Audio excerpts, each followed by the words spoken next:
कहीं दूर एक गहरे और रहस्यमय जंगल के बीच एक खूबसूरत लड़की ऐना रहती थी।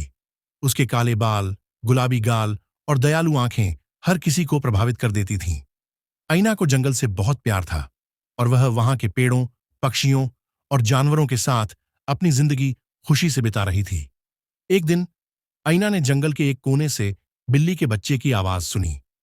वह आवाज कमजोर और डरी हुई थी, जैसे वह मदद के लिए पुकार रही हो।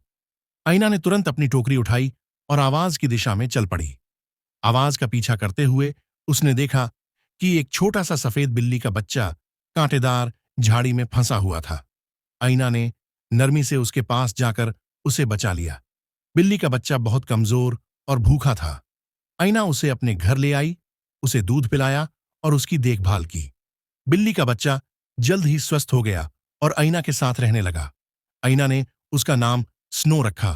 दोनों एक दूसरे के सबसे अच्छे दोस्त बन गए। एक रात जब ऐना और स्नो सो रहे थे, जंगल के अंदर से अजीब आवाजें आने लगीं। ये आवाजें ऐसी थीं जैसे किसी को मदद की जरूरत हो। स्नो तुरंत जाग गया और दरवाजे के पास जाकर म्याऊं करने लगा। ऐना ने सोचा कि ये आवाजें किसी खतरे का संकेत हो सकती हैं, लेकिन स्नो की बेचैनी देखकर उसने फैसला किया कि वह आवाज की सच्चाई जानने जाएगी। ऐना ने अपनी लालटेन जलाई और स्नो को साथ लेकर जंगल में निकल पड़ी। रास्ता अंधेरे और सन्नाटे से भरा हुआ था और हर कदम के साथ डर बढ़ता जा रहा था। जब वह आवाज के करीब पहुंची तो उसने देखा कि एक गहरी खाई में एक छोटा बच्चा गिरा हुआ है। बच्चा डरा हुआ था और रोने की आवाज निकाल रहा था। ऐना ने तुरंत एक लंबी शाखा ली और बच्चे को बचाने की कोशिश करने लगी।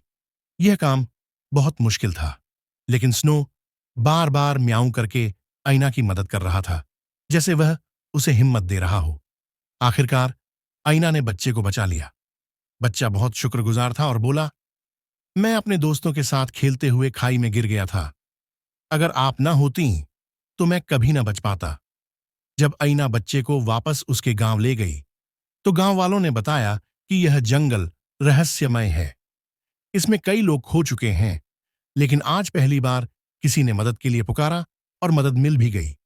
इस कहानी ने गांव वालों को यह सिखाया कि जंगल में रहने वाले जानवर और इंसान दोनों एक दूसरे की मदद के बिना जीवित नहीं रह सकते। ऐना और स्नो की दोस्ती ने यह साबित किया कि चाहे कितना भी डर हो, अगर हिम्मत और दया हो तो हर मुश्किल को आसान बनाया जा सकता है। गांव वालों ने ऐना को दिल से दुआ दी और स्नो जंगल का हीरो बन गया। इसके बाद जंगल पहले की तरह रहस्यमय नहीं रहा, बल्कि प्यार और मदद का प्रतीक बन गया।